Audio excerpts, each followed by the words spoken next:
Good morning. All right, we're going to talk about questions 9, 10, and 11 today.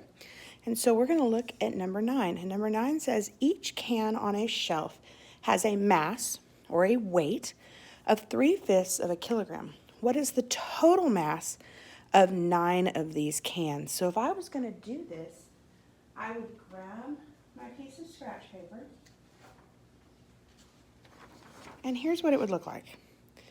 So I have 3/5 per can, and I'm going to multiply that by 9 cans.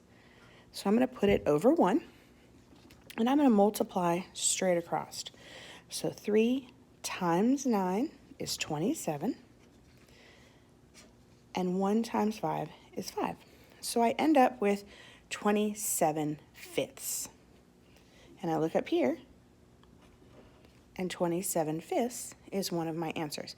Now, if it had asked me to flip it to a mixed number, I would say how many 5s are in 27? So I would say 5, 10, 15, 20, 25. So my whole number would be 5.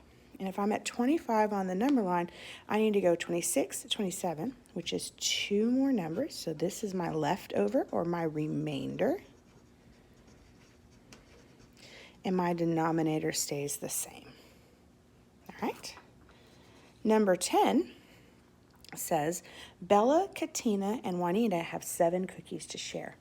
If the girls want to share cookies equally, how many cookies should each girl receive? Well, first of all, we need to say Bella, 1, Katina, 2, and Juanita, 3. So there are 3 girls sharing this cookie. So what we have is 7 cookies. So that's my what is being shared, divided by or shared by 3 girls. So I have 7/3, which just happens to be an improper fraction. So I'm going to divide 7 divided by 3. So once again, I'm going to count by 3s to figure out how close I'm going to get. So I'm going to go 3, 6. So that is going to be 2 whole cookies. And now I've got this 1 cookie left. And so I'm going to split it and say 1 cookie left over by the 3 girls. So each girl is going to get 2 1/3 cookies. All right, last one. Let's do number 11. Doris had 5 feet of ribbon. She needs 1/3 foot of ribbon to make an ornament.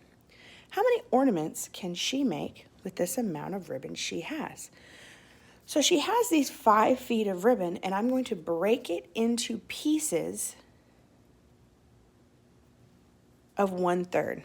So I'm going to say my 5 feet of ribbon divided by, because I want to cut it into groups of 1/3.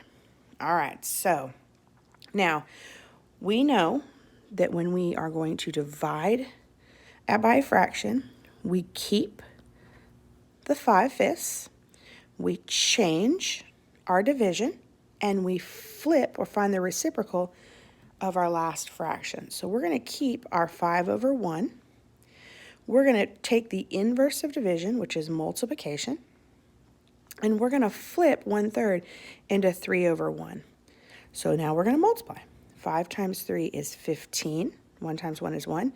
And 15 over the 1 is the same as 15. So she will be able to make 15 ornaments.